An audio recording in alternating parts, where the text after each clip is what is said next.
Jadi mursyid itu tugasnya adalah menyampaikan ke murid ayat-ayat Allah yang tertulis ataupun yang tidak tertulis.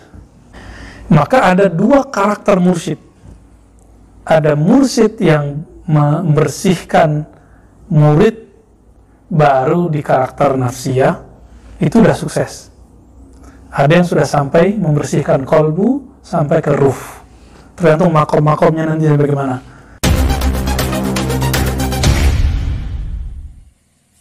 Nah ini yang mahal nih, karena Aisyah muridnya seorang Nabi punya hak untuk bisa berdialog dengan Allah. Maka dalam dialog itu Allah menyebut Aisyah, kirim salamku buat kekasihku Aisyah. Gimana tuh? Bisa, ya. Ini yang disebut mursyid hakiki. Orangnya kutub kalau bisa itu. Ada nggak hari ini? Ada, tapi nggak banyak. Maka nggak akan lebih dari 313 sesuai jumlah dengan Al-Mahdi. Tentara Al-Mahdi atau Ahlul Badar, ya. Jumlahnya 313 itu. Dan mereka bisa dialog dengan Allah. Dialog dengan apa? Dengan kolbunya, dengan ruhnya. Apakah wahyu? Bukan. Itu bukan wahyu syariat. Itu kayak ilham aja. Gitu. Apa kata Nabi? Seandainya di antara umatku ada orang yang bisa berdialog dengan Allah, muhaddas gelarnya, lakana Umar. Maka dia adalah Umar. Hadis Sahih Bukhari, kan? Berarti di Sahih Bukhari diakui bahwa ada sahabat-sahabat, ada umat Nabi yang bukan Nabi, tapi bisa berdialog dengan Allah Subhanahu Wa Taala. Dan rahasianya ada di surah Al-Fatihah. Ya, kalau antum bisa menguasai surah Al-Fatihah, di situ ada dialog dengan Allah Subhanahu Wa Taala. Fa'abal abda rabbahu. Ya, ini dua maf'ul, ya. Maka dia mengajak hamba mencintai Allah dan meminta Allah mencintai hamba. Nah, teman-teman, dalam surah Al-Jumu'ah ayat 2 itu ada ayat huwallazi ba'atsa fil ummiyina rasulan. Lalu ada karakter rasul itu. Apa karakternya? Yatlu alaihim ayatihi wa yuzakkihim wa yu'allimuhumul kitab wal hikmah. Karakternya yatlu alaihim ayatihi, membacakan, menyampaikan kan ayat-ayatnya kepada mereka, lalu melakukan tazkiyah. Jadi mursyid itu tugasnya adalah menyampaikan ke murid ayat-ayat Allah yang tertulis ataupun yang tidak tertulis. Ada ayat Allah yang tidak tertulis? Banyak. Justru ayat Allah yang banyak itu yang tidak tertulis. Ya, benar nggak? Coba Ar-Rum, ya, mulai dari berapa tuh? 20, ya, 20 sampai ke berapa itu? Wa min ayati. Ternyata ayat Allah di situ bukan Al-Quran. Ayat Al-Quran menceritakan ayat Allah yang mengalir dalam diri kita. Ternyata di situ pasangan tuh ayat Allah. Jadi untuk yang belum punya pasangan, ayat Allahnya kurang. Semoga segera, amin. Baik. Yang kedua, karakternya adalah tazkiyah, membersihkan murid, gitu. Maka teman-teman, ketika kita pakai talqin astagfirullah di lantai 2, beda nggak antum baca astagfirullah sendiri?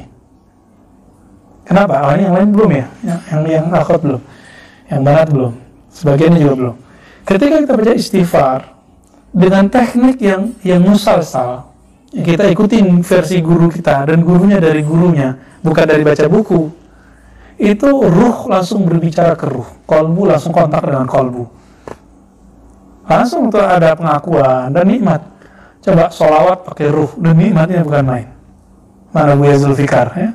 Itu kenikmatannya ketika dia bersolawat. Selama ini kita bersolawat, tapi ketika solawat itu dihubungkan dengan ruh, itu terasa nikmat. Ya, semoga nanti ada waktu khusus untuk akhwat, ya, insyaallah. Baik. Qad aflaha man zakkaha, surah Al-Syams ayat 9. Sungguh beruntung, sukses orang yang zakkaha. Apa arti zakkaha? Membersihkan. Apa yang dibersihkan? Nafs. Yang membersihkan nafs. Jadi Nabi itu membersihkan nafsiyah sahabat. Teman-teman semua, maka ada dua karakter mursyid.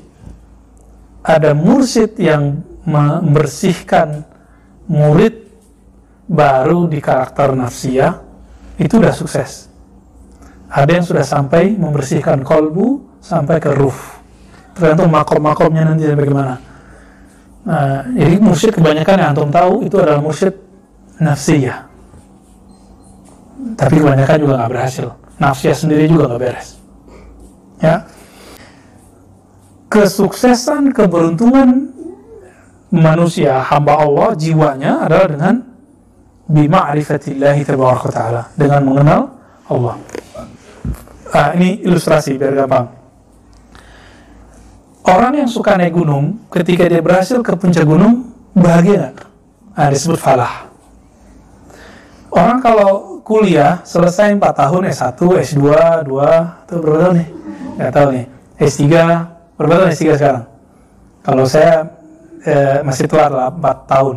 Karena main-main dulu, kerja-kerja dulu. Yang penting selesai itu disebut dengan falah. Saya senang seseorang, lalu saya nikah dengan orang itu falah. Saya pengen satu barang, satu kendaraan, saya membeli kendaraan itu falah. Oke? Jadi falah itu mendapatkan apa yang menjadi tujuannya, apa yang jadi visinya. Itu semua fisik dan intelektual. Sekarang pertanyaannya, kalau kolbu kita falahnya pakai apa? Falahnya dengan zikrullah. Ala bizikrillah tatmainnul qulub. Kalimatnya sudah pakai ala. Itu Allah serius. Lalu didahulukan objek dan dipakai jar majrur. Dalam balaghah itu berarti serius. Hanya dengan menyebut nama Allah hati seseorang bahagia. Berarti kolbu itu kalau kurang menyebut nama Allah dia nggak akan sukses.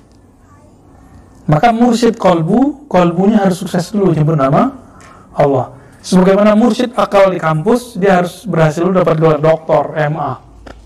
Ya kan? Lanjut, mursyid ruh. Nah, inilah Nabi. Nabi itu bukan hanya mursyid akal, bukan hanya mursyid kolbu, tapi juga mursyid ruh. Ini perbedaan mursyid hakiki dengan yang tidak hakiki. Ya. Wa aidan mir'atul qalbi idza jalat lahat fiha ad-dunya biqabiha wa haqiqatiha wa mahiyatiha. Qalbu itu kalau sudah terang, sudah bersih, maka terkikislah darinya kotoran dunia. Jadi salah satu hijabnya kita kepada Allah adalah, coba habis takbir ingatnya apa? Allahu Akbar. Hijabnya apa nih? Kalau pekerjaan nanti pekerjaannya masuk. Kalau ilmu nanti itu kepalanya panas tuh, apalagi udah masuk ribat kan, ngajinya hantam-hantam terus. Pas udah takbir, wah kayaknya ini bidah nih gitu. Ini kayaknya harus ditanya ini. Nah, muncul itu dan itu normal. Berarti mungkin kerjaannya sudah nggak jadi halangan di kolbunya, tapi yang jadi halangan sekarang pikirannya. Itu bisa jadi begitu, ya. Udah lepas nih dari akal, masuk ke kolbu. Kolbu itu masalahnya apa lagi? Banyak zikir atau kurang zikir? Nah, itu jadi persoalan juga tuh. Nanti ya, ada rasa-rasanya. Kalau kolbu sudah mengenal Allah, sudah menyebut nama Allah, maka terpancarlah di sana hakikat dua negeri, yaitu dunia dan akhirat. Ya. Lalu si hamba akan mencintai Allah yang kekal. Wa yazhadu fil fani, dan zuhud menanggalkan cinta dunia. Teman-teman, tidak cinta dunia bukan berarti nggak punya dunia. Tidak cinta dunia itu hanya bisa ada pada orang yang nggak punya dunia. Kalau dia udah nggak punya dunia, ini nggak cinta dunia. Jadi zuhud itu hanya ada pada orang kaya sebenarnya. Tapi zuhud kolbu itu beda. Zuhud ruh itu beda. Zuhud kolbu cuma menanggalkan dunia, tapi zuhud ruh, dunia dan akhirat ditanggalkan. Yang dia mau cuma pemilik dunia dan akhirat. Nah, jadi ada tingkatan zuhud di atas zuhud. Ya, zuhud fi zuhdi.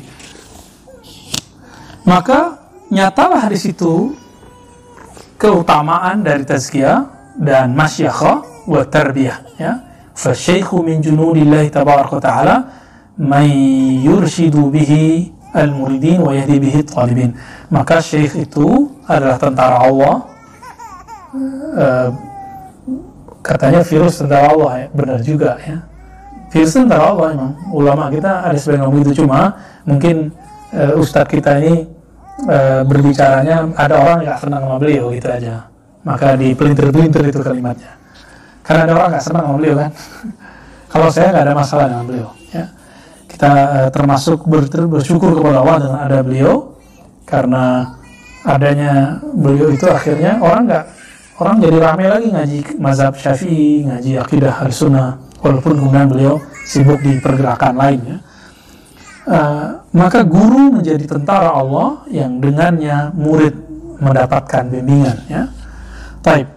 Lalu di sini ada hadis, apabila hambaku telah dominan pada dirinya, sibuk denganku, ya, himmahnya hanya mencariku, maka ja'altu himmatahu wa lazatu fi zikri. Di saat itulah zikir jadi nikmat. Jadi saya kalau teman-teman mungkin bertanya dari kemarin, dari dulu, kok kadang zikir saya nikmat, kadang enggak, kok kadang sholat saya lezat, kadang tidak. Jawabannya, sudah sibuk belum dengan Allah? Ishtighal bi, sibuk dengan Allah. Kita sibuk dengan handphone ya? Iya. Coba sekarang sibuk dengan Allahnya sebanding dengan sibuk dengan handphone. Kalau sudah begitu, saya jamin handphonenya hilang nanti saya zikir. Ya, bukan hilang diambil orang, hilang dalam pikiran kita, nggak ada lagi. Jadi kalau ada lagi orang bertanya, kok tidak bisa khusyuk? Ya kamu belum sibuk dengan orang yang harus kamu khusyukkan dirimu ketika menghadapinya. Kita belum sibuk dengannya. Nah, dengannya itu langkah pertamanya lah dengan namanya. Siapa namanya yang paling agung? Allah. Nah, inilah yang disebut dalam surat Iqra, Taghabun, Al-Muzammil, wazkur isma rabbik. Nah, ini yang Muzammil. Wazkur isma rabbik. Sebutlah nama Rabbmu. Nah, sibuklah nyebut nama Rabb, nama Allah Subhanahu wa ta'ala.